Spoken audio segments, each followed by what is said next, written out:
Assalamualaikum warahmatullahi wabarakatuh. Selamat pagi dan salam sehat selalu.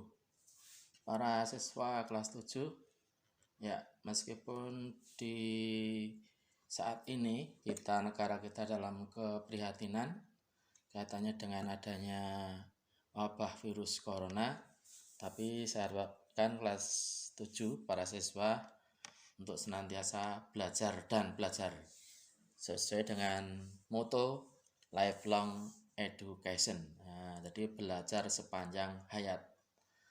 Untuk kali ini kita akan membahas mata pelajaran PPKN bab yang ke-6, yaitu membahas tentang daerah dalam kerangka Negara Kesatuan Republik Indonesia. 1. Perjuangan menuju Negara Kesatuan Republik Indonesia. Perjuangan menuju berdirinya negara Indonesia telah dirintis oleh para pejuang kita dari masa penjajahan Portugis, kemudian masa penjajahan Belanda, dan juga masa penjajahan Jepang. Perjuangan di daerah-daerah berlangsung dengan lancar, dengan semangat nasionalisme kebangsaan bangsa Indonesia.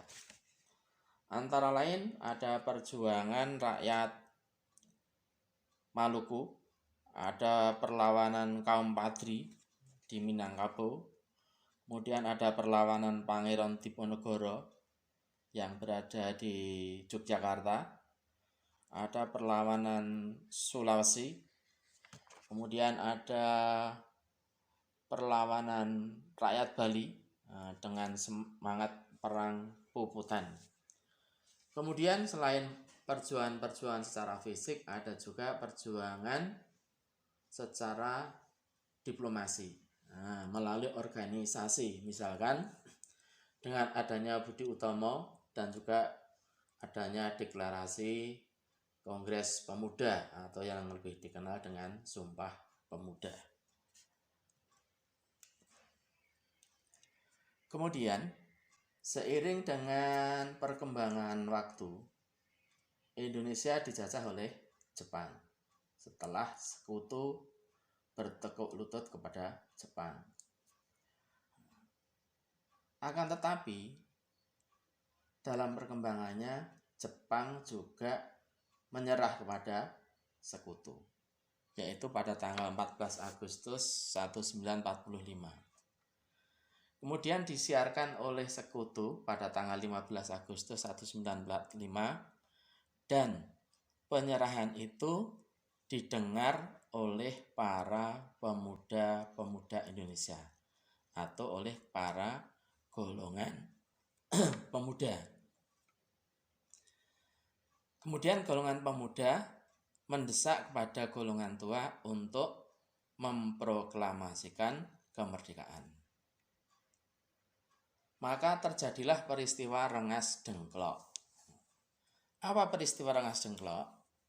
Peristiwa Rengas Dengklok adalah setelah golongan muda mendengar berita penyerahan Jepang kepada sekutu tanggal 15 Agustus 1945. Golongan muda kemudian mendesak golongan tua untuk memproklamasikan kemerdekaan. Akan tetapi golongan tua belum mau mewujudkan keinginan golongan muda. Kemudian puncak dari perdebatan antara golongan tua dan golongan muda ini mengamankan, atau dalam bahasa yang lebih ekstrim adalah menculik I.R. Soekarno dan Muhammad Hatta ke Rengas Dengklok yang berada di Kerawang, Jawa Barat. Kemudian setelah perdebatan di Rengas Dengklok, ada titik terang bahwa mereka sepakat untuk memproklamasikan kemerdekaan.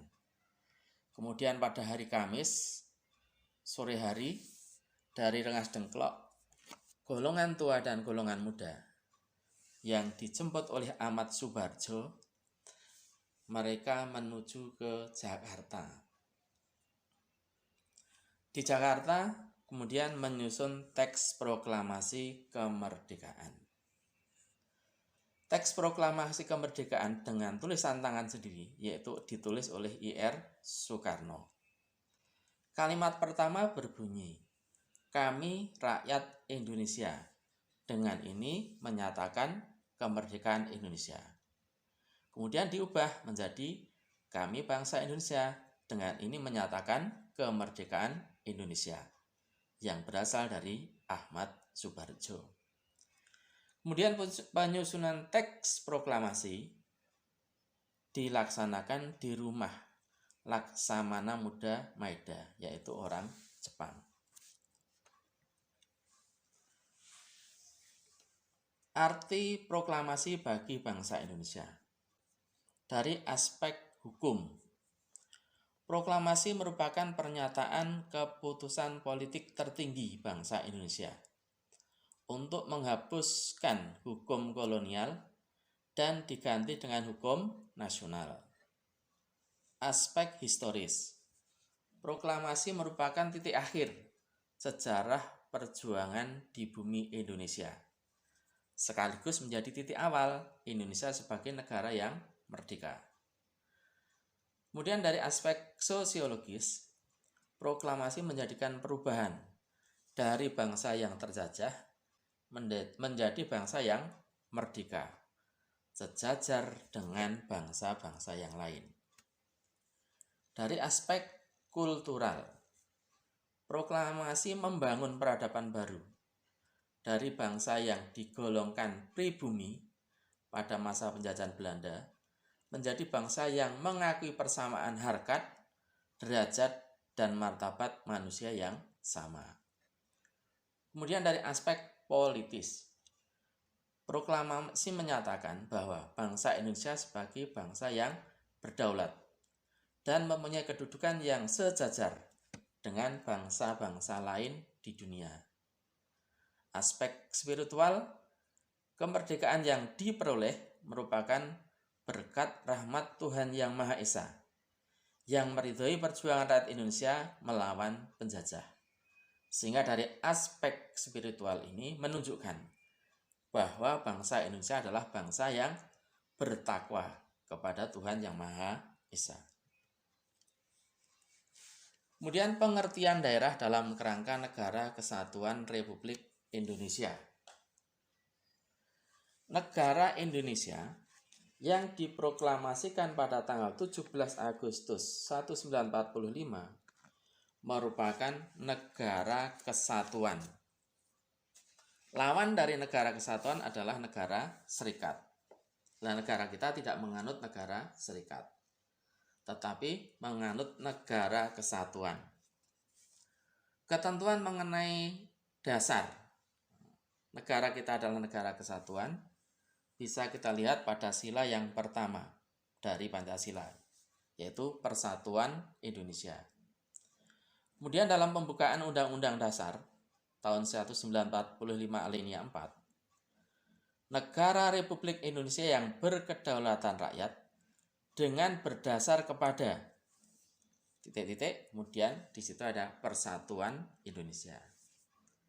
Kemudian dalam Undang-Undang Dasar 45 pasal 1 ayat 1 jelas di sana dikatakan negara Indonesia adalah negara kesatuan yang berbentuk republik. Negara kesatuan berarti tidak ada negara di dalam negara. Negara memberikan kewenangan kepada setiap daerah untuk mengelola daerahnya masing-masing. Di negara kita ada 5 daerah yang menyandang sebagai daerah otonomi khusus atau daerah istimewa. Antara lain 1 Provinsi Aceh, 2 Daerah Khusus Ibu Kota Jakarta, yang ketiga Daerah Istimewa Yogyakarta, yang keempat Provinsi Papua, yang kelima Provinsi Papua Barat. Kemudian dalam penyelenggaraan otonomi daerah itu berlandaskan pada pasal 18, pasal 18A, dan pasal 18B Undang-Undang Dasar Negara Republik Indonesia tahun 1945. MPR menyatakan bahwa ada 7 prinsip yang menjadi paradigma dan arah politik yang mendasari pasal-pasal 18, 18A, dan 18B, yaitu A. Prinsip daerah mengatur dan mengurus sendiri urusan pemerintahan. B. Prinsip menjalankan otonomi seluas-luasnya. C. Prinsip kekhususan dan keragaman daerah. Yang D. Prinsip mengakui dan menghormati kesatuan masyarakat hukum adat. E. Prinsip mengakui dan menghormati pemerintahan daerah yang bersifat khusus dan istimewa. Yang F. Prinsip badan perwakilan dipilih langsung dalam suatu pemilihan umum. Yang G. Prinsip hubungan pusat dan daerah dilaksanakan selaras dan adil. Kemudian di dalam otonomi daerah ada asas-asas otonomi daerah. Asas-asas otonomi daerah yaitu asas desentralisasi, itu pemberian wewenang dan pemerintahan pusat. Saya ulangi, pemberian wewenang oleh pemerintah pusat kepada pemerintah daerah untuk mengurus pemerintahannya sendiri.